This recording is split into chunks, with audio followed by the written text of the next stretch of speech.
तो आपने private limited company बना ली है और आपको मालूम नहीं है कि एवरी ईयर आपको क्या कंप्लायंस करने होते हैं। तो दोस्तों, प्राइवेट लिमिटेड कंपनी तो बहुत सारे लोग बना लेते हैं, पर उन्हें मालूम नहीं होता है कि एवरी ईयर कौन से कंप्लायंस ऐसे या कौन से फाइलिंग्स ऐसे हैं जो मैंडेटरी मतलब कंपलसरी होते हैं। तो दोस्तों, आज की वीडियो में मैं आपको बताऊंगा कौन से कंप्लायंस आपको करने हैं अगर आपके पास एक प्राइवेट लिमिटेड है, उनकी ड्यू डेट्स क्या है, और ये भी बताऊंगा कि अगर वो आप कंप्लायंस टाइम पे नहीं करोगे तो आपको क्या पेनल्टी पे करनी होगी। तो चलिए दोस्तों, शुरू करते हैं।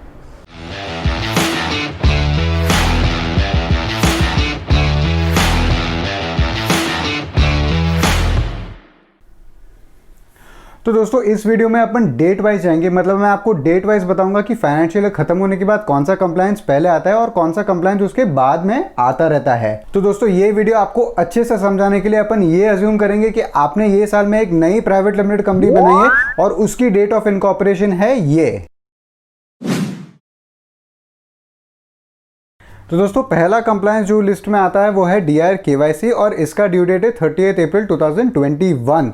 ये KYC आपको करना होता है उन डायरेक्टर्स का जिसके पास डिन नंबर होता है। तो ये डायरेक्टर्स का आपको इस फॉर्म में एड्रेस, मोबाइल नंबर और ईमेल आईडी डालना होता है और बाद में ये फॉर्म फाइल करते समय आपको इनका मोबाइल नंबर और ईमेल आईडी एक OTP के द्वारा वैलिडेट करना होता है। तो दोस्तों, इसका ड्यू डेट है जैसे मैंने आपको बताया 30 अप्रैल 2021 और अगर आप इसको टाइम पे नहीं करते तो आपको 5000 पर डायरेक्टर की पेनल्टी लग सकती है। तो नॉर्मली एक प्राइवेट लिमिटेड कंपनी में 2 डायरेक्टर्स होते हैं, तो अगर आप ये टाइम पे नहीं करोगे तो आपको टोटल 10,000 रुपए की पेनल्टी लग सकती है।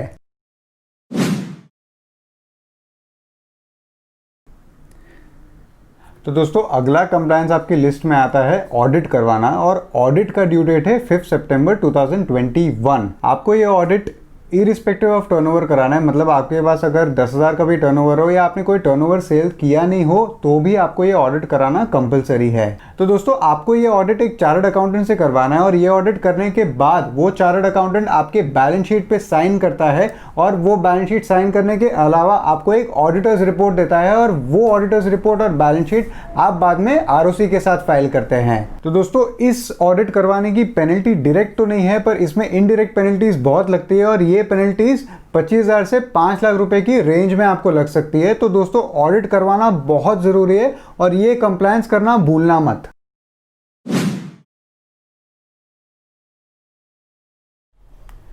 तो दोस्तों, अगला और तीसरा कंप्लायंस ये लिस्ट में आता है AGM होल्ड करना, मतलब एनुअल जनरल मीटिंग होल्ड करना, और उसका ड्यू डेट है 30 सितंबर 2021। तो दोस्तों, एनुअल जनरल मीटिंग में क्या होता है? एनुअल जनरल मीटिंग में ये होता है कि आप अपने शेयर होल्डर्स को वो मीटिंग में बुलाते हैं और उनको अपनी कंपनी का परफॉर्मेंस बताते हैं, मतलब आप बताते हैं कि क्या टर्नओवर हुआ है, क्या प्रॉफिट हुआ है, वगैरह वगैरह। तो दोस्तों, आपने शायद गुरु मूवी देखी होगी और गुरु मूवी में अभिषेक बच्चन मतलब धीरूभाई अंबानी उनकी एनुअल जनरल मीटिंग स्टेडियम में करते थे।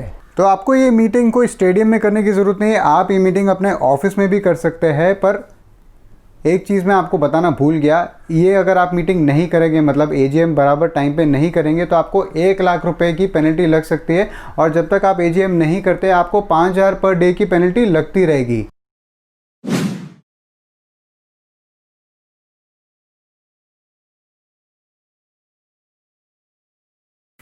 तो दोस्तों, अगला कंप्लायंस की लिस्ट में आता है वो है AOC 4 और इसका ड्यू डेट है 30 डेज फ्रॉम AGM। तो अगर मान लेते हैं आपने AGM 30 सितंबर 2021 तक की है तो इसका ड्यू डेट है 30 अक्टूबर 2021।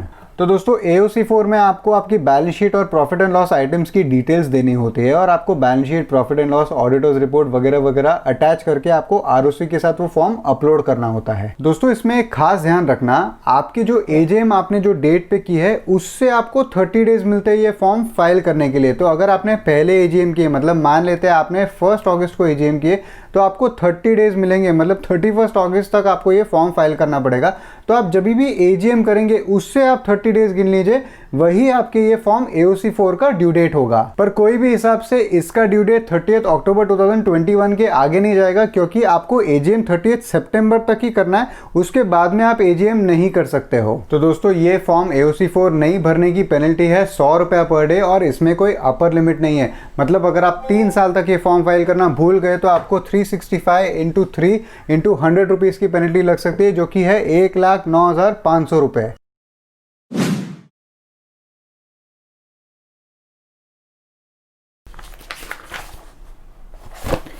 तो दोस्तों अगला कंप्लायंसी लिस्ट में आता है इनकम टैक्स रिटर्न और इसकी ड्यू डेट है 31 अक्टूबर 2021। तो दोस्तों मैं आपको ये बताना चाहता हूँ कि लास्ट ईयर तक इसकी ड्यू डेट होती थी 30 सितंबर, पर अभी इसकी ड्यू डेट कर दी गई है 31 अक्टूबर 2021। तो दोस्तों इनकम टैक्स रिटर्न टाइम पे नहीं भरने की पेनल्टी है 1000 रुपये से 10,000 रुपये, और मैंने एग्जैक्ट अमाउंट पेनल्टी का आपके ये स्क्रीन पे रख दिया है, आप ये स्क्रीन पे देख सकते हैं।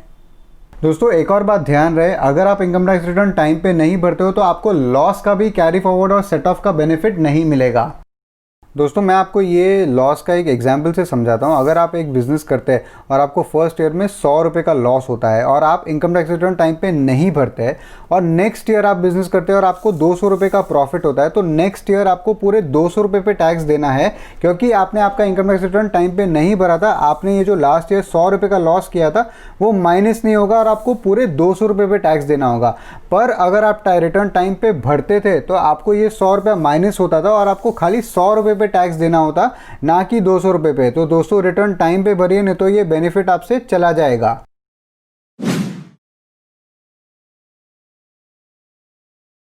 दोस्तों अगला कंप्लायंस जो लिस्ट में आता है वो है फॉर्म MGT7 और इसका ड्यू डेट है 60 डेज फ्रॉम AGM। तो प्रीवियस एग्जाम्पल में अपन ने समझाता था कि AGM का ड्यू डेट है 30 सितंबर। तो अगर आप 30 सितंबर पे AGM करते हैं तो 60 डेज फ्रॉम AGM होता है 29 नवंबर 2021। तो फॉर्म MGT7 को फाइल करने का ड्यू डेट है 29 नवंबर 2021। दोस्तों ध्यान रखना, इसका ड्यू डेट है 60 डेज फ्रॉम AGM। तो अगर आप AGM जल्दी करते हैं तो आपको AGM से 60 डेज काउंट करना है। पर दोस्तों कोई भी केस में इसका ड्यू डेट 29 नवंबर से आगे नहीं जाएगा, क्योंकि AGM करने का ड्यू डेट ही 30 सितंबर है। उसके बाद आप AGM नहीं कर सकते हैं। दोस्तों ये फॉर्म में आपके थोड़े शेयर होल्डर्स के डिटेल्स, आपके लोन्स के डिटेल्स, आपने अगर शेयर्स इशू किए हैं ड्यूरिंग द ईयर उसके डिटेल्स और बहुत दूसरे डिटेल्स जाते हैं।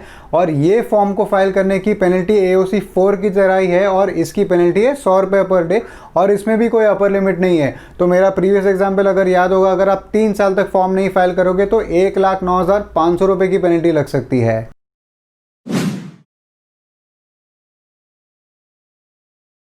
तो दोस्तों अगला कंप्लायंस आता है बोर्ड मीटिंग्स का, और ये आपको ड्यूरिंग द ईयर करना है। तो मान लेते हैं आपकी जो प्राइवेट लिमिटेड कंपनी है वो 1 अप्रैल 2020 को बनी है, तो एवरी क्वार्टर आपको बोर्ड मीटिंग्स करना है।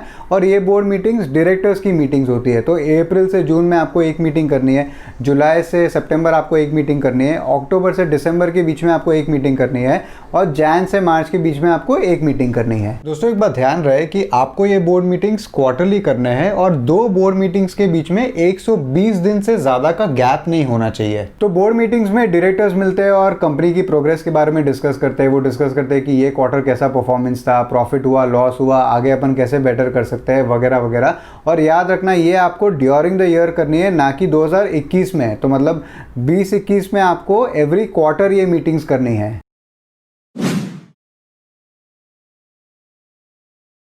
दोस्तों एक छोटी सी समरी करते हैं। पहला कंप्लायंस आता है DIR KYC और उसका ड्यू डेट है 30 अप्रैल।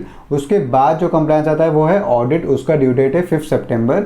उसके बाद में आपको AGM रखनी होती है और उसका ड्यू डेट है 30 सितंबर। उसके बाद में आपको फॉर्म AOC 4 फाइल करना होता है, उसका ड्यू डेट है 30 अक्टूबर। उसके बाद में आपको इनकम टैक्स रिटर्न फाइल करना होता है, उसका ड्यू डेट है 31 अक्टूबर।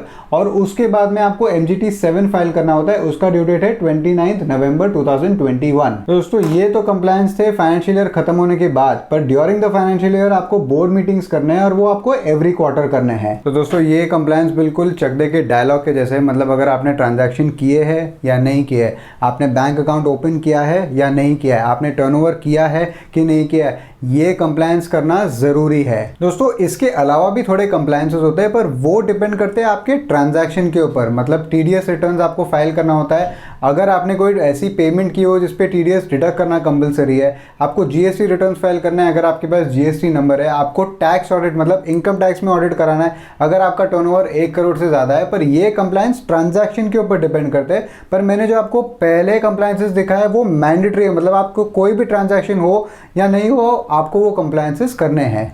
तो दोस्तों आशा करता हूँ आपको हमारा ये वीडियो पसंद आया होगा और आपको समझा होगा कि कौन से कंप्लायंस एक प्राइवेट लिमिटेड कंपनी के लिए मैंडेटरी है।